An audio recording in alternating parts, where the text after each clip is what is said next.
Hi, and welcome to another exciting episode of the Andre The Beast Crayton Show. Comedy, comedy, comedy, more comedy. But I use the word artist because that's exactly what we got in studio today.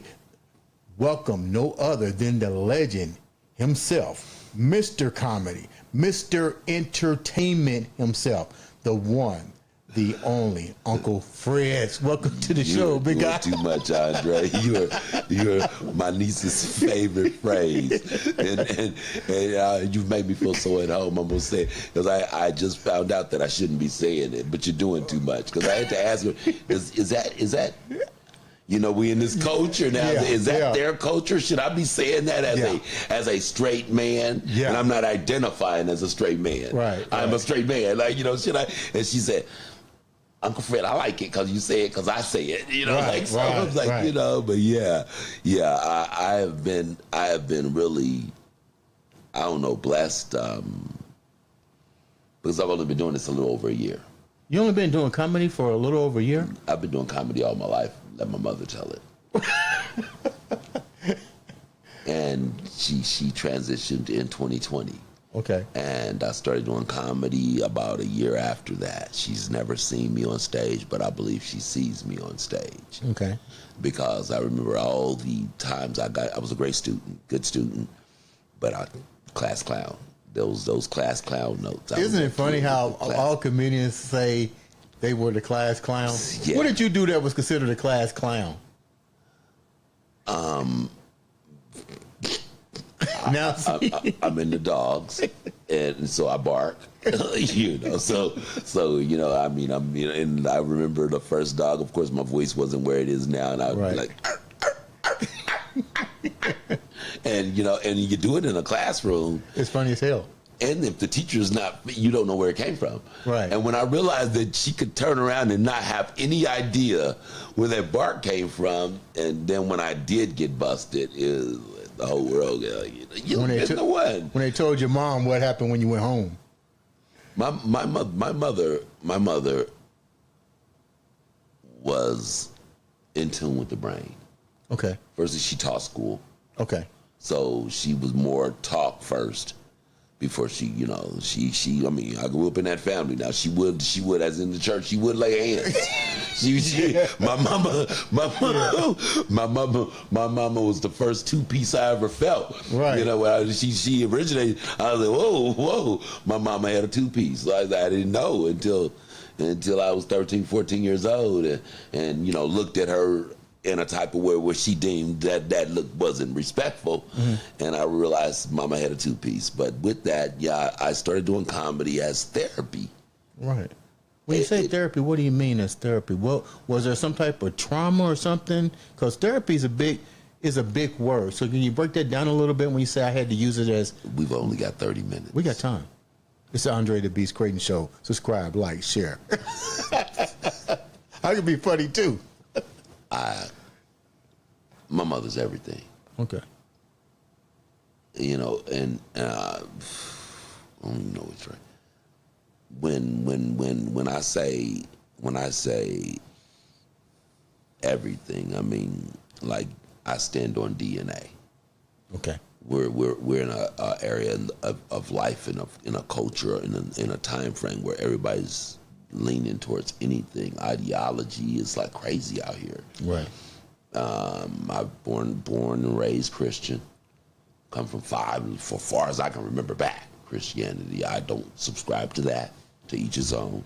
Right. But in my leaving it no more than 8-10 years ago, and looking at my mother who gave her whole life to it. Right. Which is fine. Right. Which is fine. But me looking at it from the perspective of what's really, it's like, what's that, taxation without representation. Right. Like, you know, I mean, and I bought it. I mean, I was there. I mean, I'm an ordained minister, ordained deacon. I've carried on a bunch of choir president, acting adjutant to the pastor. I mean, I've done a lot of stuff in the church, leader of the General Assembly, Sunday school president. I mean, my career in the church, I carried every position outside of probably pastor. Right. But at the end of the day, looking at it in my studies, and hold on. like, let me say this. I don't subscribe to backsliding. I don't subscribe to, I forgot you did the whole show. I did not get possessed by some demonic spirit. We in this camera, right? Mm-hmm. I want to make sure I want to make sure. Hold on, watch this. This is for the Christian world. Jesus is Lord. And in your own book, they say that a demon can utter that. So back to you. I'm not. You don't have a demon in your on your show or anything. So my cousin, but I'd have said that I either couldn't have it or not have worded it, or I would have, yeah, you'd have ran up out of here. Right. So with that, it was me against me. I was actually in a study. I was in a preparation for a sermon I was about to preach. And an argument took place in my head. Wow. The minister and the nerd.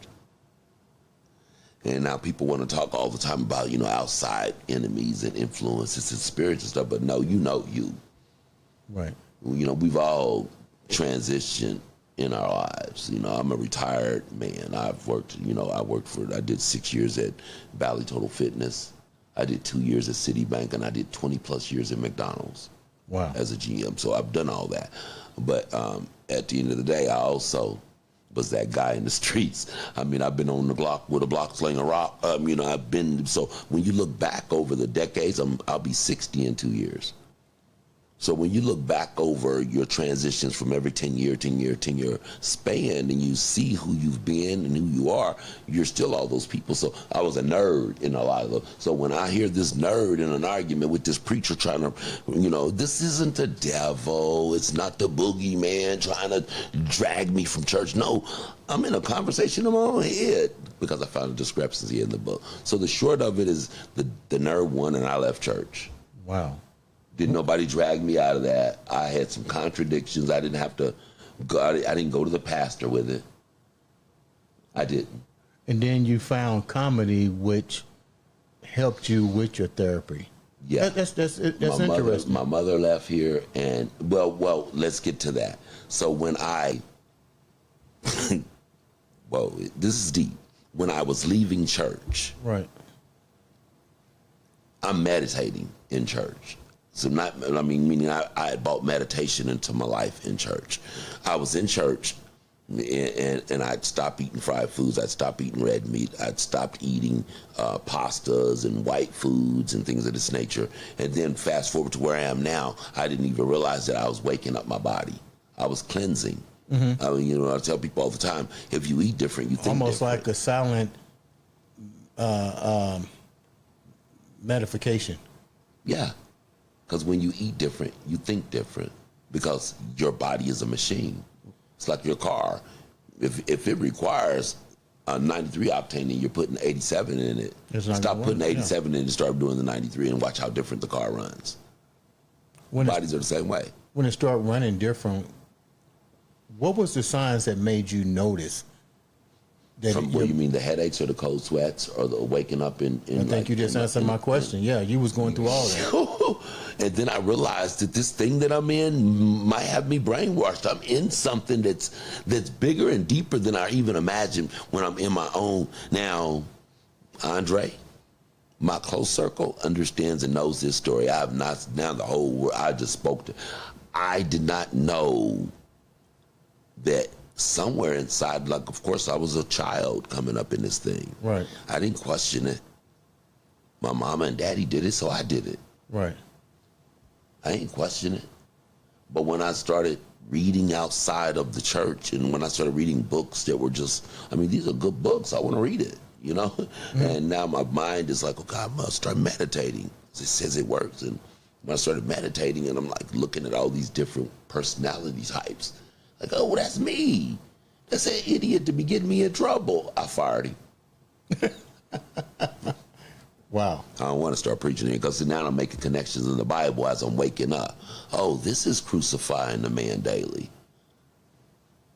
So now I meditate, and then I see myself. It's almost like a board of directors meeting, and it's all me's, me over here and me over here. Now you have to reevaluate all the people that you gave a position to in your life. And look for the strong man. And look for the Because I strong. need the strong man up front. He needs to be running things. And Where, right now, where was the strong man in this? How far back was he? he wasn't. Hold on, watch this. You know, he was strong. Let me help you out. The strong man is the quiet voice. The one that was talking to you. All the time. He's always there. When you're in your life, when you're saying, man, I started the first mind, that first thought, that's the strong man. He's always there. When everybody has had that experience where you're like, man, I started my first mind. Man, I should have. That is the strong man always speaking. So the more you empower him, the more you start gravitating to that first voice, that first notion. Now the strong man getting stronger. Now you're putting closer to the driver's seat. And before you know it, you didn't evolve to a beast out here. Like, so now let's get to the stage. I've got a friend. I'm going to shout out to Larryville, Coupe de Ville. Woo! My boy. Been doing it since I was 14 years old. He's been doing comedy forever. He was in movies with Cuba Gooding Jr. and Anthony Hopkins 30 years ago, 40 years ago. Anthony Hopkins is by far, one of the greatest actors I've ever seen. We got a buddy. He's almost like what you just. You know what's so funny? It's funny you're talking about metification. He does that. He talks about it. Anthony Hopkins talks about it all the time. Projecting, envision, empowering, speaking. When you learned this, I like the fact that you're here. When you learned this, because I don't get many people sitting in a chair that can talk this universal language. You saw your career. You saw the different board of directors. What was the difference in change once that universal connection happened to you? What was different when you brought to the stage?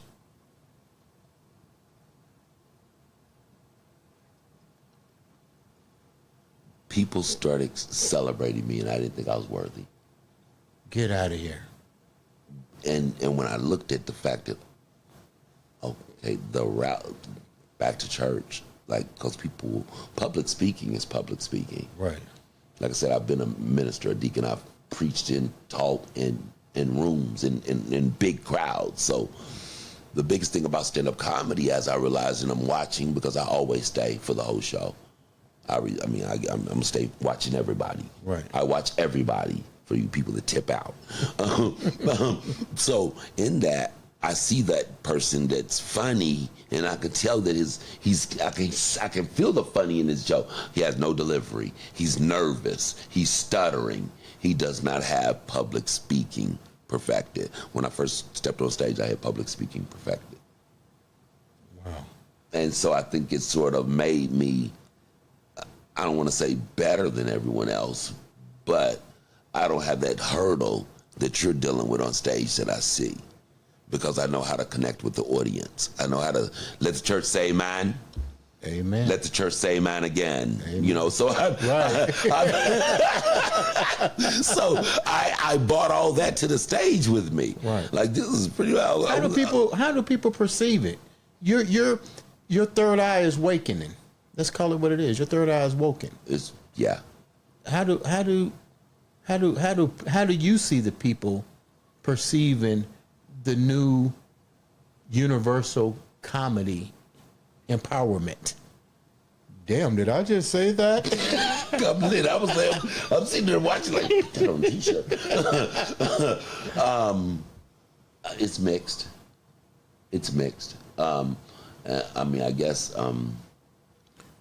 the best way to describe it is those who accept it are more open. And can feel they can feel the energy. Yes. Those that don't can get a little bit of the what you call the shock, like what just happened. Yeah.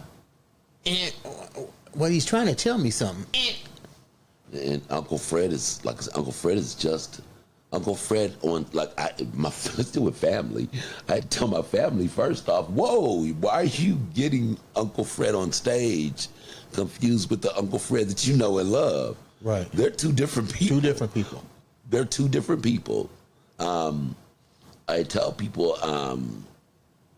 the only reason I think I accompanied Uncle Fred on stage is because I'm in tune with my family. And I've got great nieces and nephews that are 3 and 4 and 5 years old. And when they say Uncle Fred, I don't care what's happening in my day. It just makes everything's better. Yeah. Everything's better. And so in my neighborhood, the neighborhood I'm living in right now, shout out to the Baja Nation, 40th and Boulevard. I don't believe I just did that. You just did.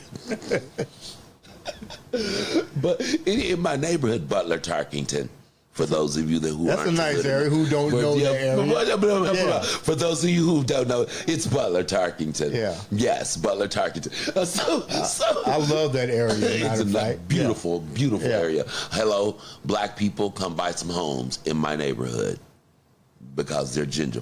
Yeah, we're not going to do that. You come buy some homes in my neighborhood. I live in a beautiful neighborhood, 40th and Boulevard. Anyway, so with that, I'm sorry, where was I at? You didn't name me. You was talking about the how the people resonate to Uncle Fred. Uncle Fred.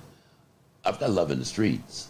I'm almost 60, and I live in a neighborhood where if you're not careful, at my age, you become a victim. And I think, firstly, I check young people. You're not going to disrespect me. I'm not going to disrespect you. I'm that old man. I'm that old guy. I don't use the word old. You're an educated man that's been and I'll let them know real quick. Yeah. I've never asked you for a cigarette or a dollar. Don't talk to me like I'm one of them. Right. And when I say hello, when I say what's happening, and I'm on my porch or on my sidewalk and you're getting my vehicle and you walking by, I don't need all that head rolling and all that, no, stop. And acknowledge me because I'm acknowledging you, and I do it. And they speak to me, I stop what I'm doing to acknowledge these younger generations in front of us because they matter. What do you think is happening to, you're 60 years old, and I think generations need to know, and I talk to my kids about this. I've been where you're going. I made mistakes. I learned from them. I found myself a little overprotective a lot of times. But what do you see that's different with 60 years of experience, and how do you bring that 60 years of experience onto the stage? That's a lot of talent. I got you, David. Life? Yeah, well, I like that. Because it opens up, on stage, I really want us to see America and who we are. So back to Uncle Fred. Uncle Fred is Uncle Sam. Okay. All of my jokes are pretty much almost connected to something in the political world. People can't relate to that because they're connected to government. It may be connected to government, but people need to realize you got 60 years of experience with different type of governments, different presidents in a 60-year span, different wars in a 60-year span, different human involvements in 60 years that's now being played out in a humorous manner through a guy who's seen it, awakening into a new universal self-conscious and bringing that humor to the stage. That's crazy. Did I get it right? It's not easy. You I like the way you did that. And it's not easy because how do you? Yeah, it can't be easy. How do you do it to make those people understand what? I know them people watching your show, so I love America. I am American. Let's just get that out the way. But we're just jacked up. Yeah, like we're jacked up. Like America, our country meddles. Our country is in everybody's business. America is either screwing someone or being screwed. She's a whore. And so when I'm on stage, I love this, and I wish Miss Ruth, I'm gonna have to give Miss Ruth just because I mentioned her name. Miss Ruth gets her hair cut. She's an older lady with a short haircut, gets her hair cut in the barbershop with me. She's 70. older than me, much older, at least 10 years older than me.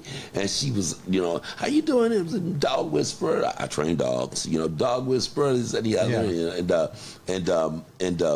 And she says to me, what do I do or something like that? And I said, I'm an entertainer. I was actually speaking about this. I was kidding. We missed our appointment yesterday. I did this. But you did it today. I had to get this, all straightened out because I knew, So anyway, I hit her with one of my jokes because it's a senior citizen joke. I love you, Miss Ruth. She high-fived me. She was laughing so hard. Really? Because I have a joke about sleeping with senior citizens. I got a girlfriend named Rosemary and Thelma and Bessie. And I mess with them. I tell people, I sleep with Bessie because she make a mean cobbler, but I ain't gonna spend the night because I don't want that old to get on me. And so people sometimes think it's funny, but see, right now we're in a situation where the government is screwing senior citizens out of their money. Yeah. So if the government's screwing them, why can't Uncle Fred? And so that's who I embody because I look at the government like we're in a bad situation here. And my grandfather said in life, I'm going to save that for that positive thing you're going to do. I watch your show. Thank you. Yeah, that positive. I got to leave you something positive. You going to do that to me? I got to leave something positive. I get everybody with it. Granddaddy, R.I.P. I'm going to leave your statement for later. All right. So, and then I flip it with young girls. I've got a whole joke where I talk about, dating 18 to 19-year-olds. I got to hear. Don't tell her here. They got to come to the show to hear that one. What do you think needs to happen? You got experience. I'm never going to say somebody is old. I always say you have experience. What needs to change? You can be real. What needs to be changed? What do you mean? As far as the fix, the big fix? The big fix, yeah. We all over the world, you guys are doing something great. I like the fact that you guys are getting ready to do this Flavor Friday to make people laugh. But nobody's really laughing anymore throughout this world. You got people killing, you got people getting kidnapped, you got, the list goes on. What do you think the solution is? It's always been the short version, the short answer. It's always been family. At first, there was attack on the black man. They won that battle. The black man lost. Now, when you look at things, there's an attack on the black woman. She's just as ratchet and as trifling as the black man now. So without the family unit, everything collapses. Because as a man, I'm going to check everything in my house. And if everything is checked in my house, then that means everything is checked in my yard. That means everything's checked in my reach, my field of reach. And if my neighbor in the front, the back, the left, the right of me are doing the same thing, you see this field of reach now. Mm-hmm. So now we've developed neighborhoods and communities that are dealing with things properly from a family nucleus. The spiritual world don't want to deal with the real strength is mom, dad, child. That's the Holy Trinity. Love. You can't break what me and this woman I love, and now we done bought duplicate copies. That's all you're doing, making babies. Copies of ours. We got 2 or 3 copies of ourselves running around in here, and all we're doing is pouring into them our dream, and we keeping this thing tight. There's nothing stronger than that. And now they've taken it away. That's the short. It's shattered.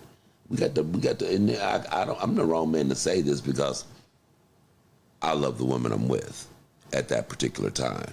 Right. I had to say that. But at the end of the day, because I've been married twice, I'm never doing it again. Right. But you need to bring the families together. There's always going to be single men like me running around here. But at the end of the day, the numbers have to outweigh when you versus men and women running around independently upon themselves doing their own thing, opposed to that matchup of mom, dad, and a house building something together. That right there will overshadow everything. That's the big fix. Now, when you talk globally, we got to put more women in power. That's a different topic. Yeah, you see him. You the man. You know, so I was like, see, he gonna mess with that today. We ain't gonna mess with that today. Yeah, different topic. On a lighter note, why comedy for you? Because clearly you have so many qualifications. But why comedy? Why you still doing comedy? You left the corporate world, you left this, you left that, you got the third eye open, you got the universal harmony, but you're still performing because you're going to perform this on November the 3rd. Why comedy? Why open mic? You know what? Mark Zuckerberg, you are not my daddy. So that's what brought me here. You can't say nothing on Facebook without going to jail.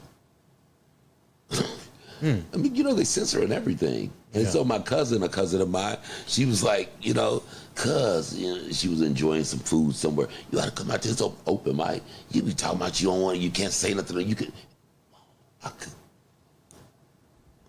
for 5 minutes, I could say whatever I want, and no one could say. So back to Uncle Fred. Uncle Fred is entertaining, thought-provoking, sometimes funny. Uncle Fred is entertaining, thought-provoking, sometimes funny. I'm funny, but I like to get that entertainment part. I mean, I'm dropping stuff on you, man.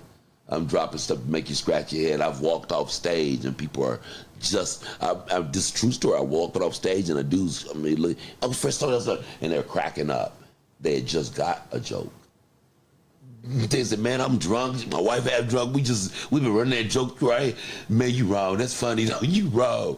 I'm going to make you see America for what she really is. In a joke. What was one of the jokes, before we wrap up, what was one of the jokes that you might have done that still sticks in your mind that was, just like you said, that left somebody going, wow. And then when they caught it, they was like, holy shit.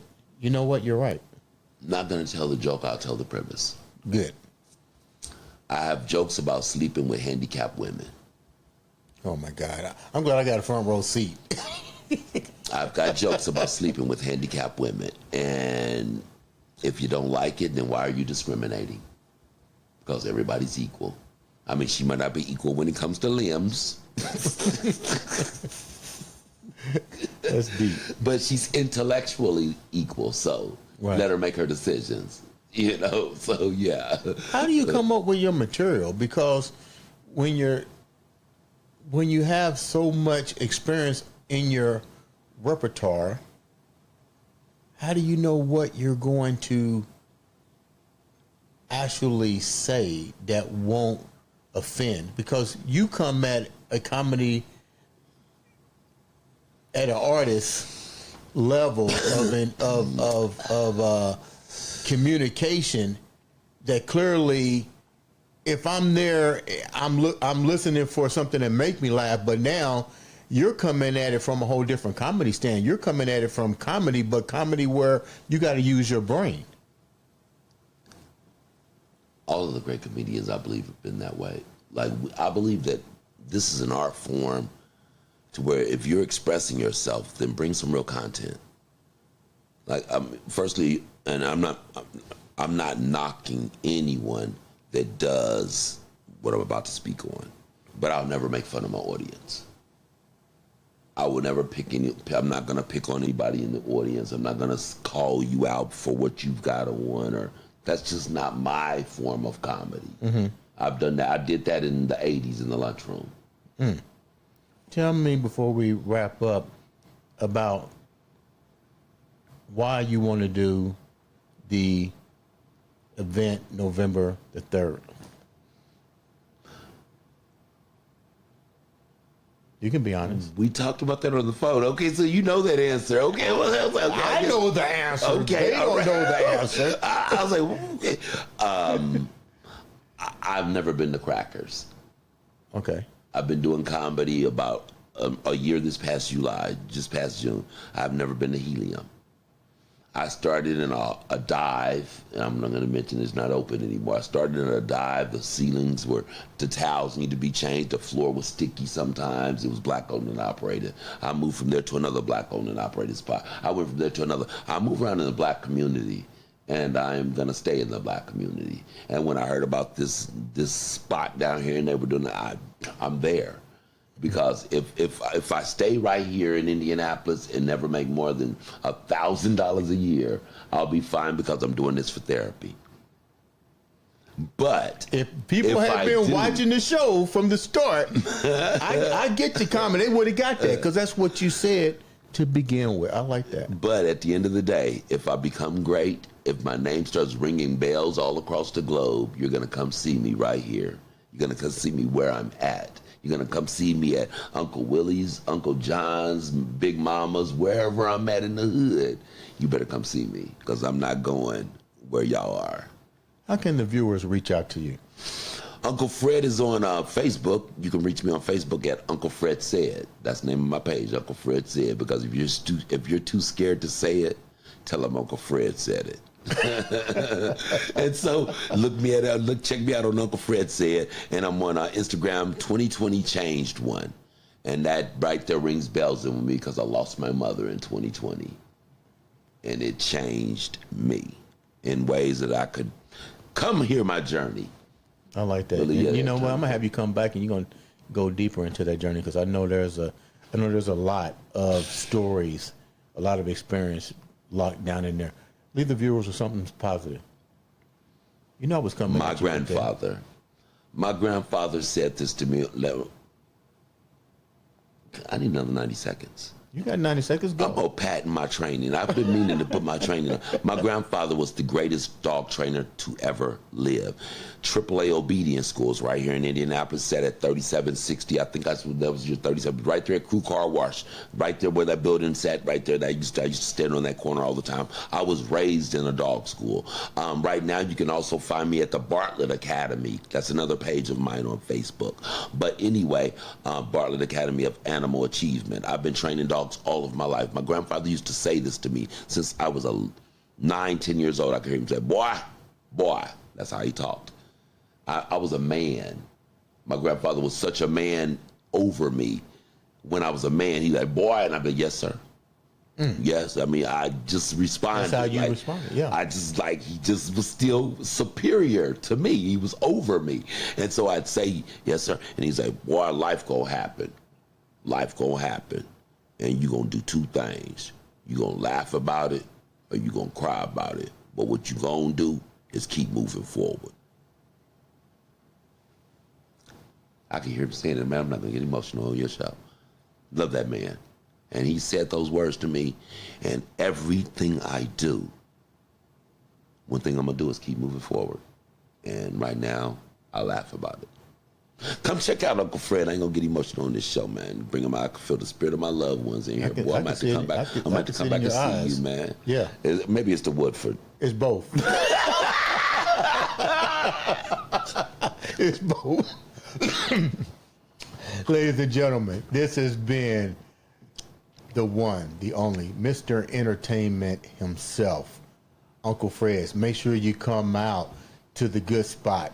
November the 3rd, 8 p.m. Come in there, listen to his journey. We're definitely going to have you back on the show, man. I appreciate you coming here. I feel what you're saying. Trust me. Those with that enlightenment should be able to feel it. But you're going to feel it more when you come there.